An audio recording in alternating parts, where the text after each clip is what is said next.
माहितीये का, तुमच्या मोबाईलवर चालणाऱ्या या फास्ट इंटरनेटच्या केबल्स आकाशात नाही तर चक्क समुद्राच्या तळाशी आहेत. होय, जगातील 1-2% नव्हे तर तब्बल 99% आंतरराष्ट्रीय इंटरनेट हे आकाशातल्या सॅटेलाइट मधून नाही तर समुद्राच्या तळाशी असलेल्या केबल्स मधून येतं. याला म्हणतात सबमरीन फायबर ऑप्टिक केबल्स.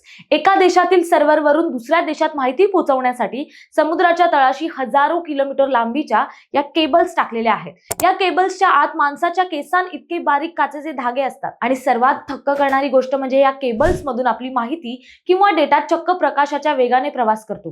म्हणूनच तुम्ही अमेरिकेतील एखाद्या सर्व्हरचा व्हिडिओ क्लिक करताच तो क्षणात तुमच्या स्क्रीनवर प्ले होतो. आता तुम्हाला प्रश्न पडला असेल की या केबल्स भारतात कुठे येतात? तर जगभरातून येणाऱ्या या केबल्सचे मुख्य थांबे आपल्या मुंबई आणि चेन्नईच्या समुद्र किनाऱ्यावर आहेत. समुद्रातून या केबल्स किनाऱ्यावर येतात आणि तिथून जिओ, एअरटेल सारख्या टेलिकॉम कंपन्या ते इंटरनेट संपूर्ण भारतभर पसरवतात. जाता जाता एक गमतीशीर फॅक्ट सांगते. समुद्राच्या तळाशी अनेकदा शार्क मासे या फायबर केबल्सला आपले भक्ष्य समजून चावतात. त्यामुळे या केबल्स तुटतात. मग खास जहाजे पाठवून समुद्राच्या तळाशी जाऊन या केबल्सची दुरुस्ती केली जाते. कशी वाटली ही माहिती? होती ना एकदम भन्नाट? हा व्हिडिओ तुमच्या त्या मित्राला नक्की शेअर करा ज्याला वाटतं की इंटरनेट सॅटेलाइट मधून येतं. आणि अशाच हटके माहितीसाठी चॅनलला फॉलो करा. धन्यवाद.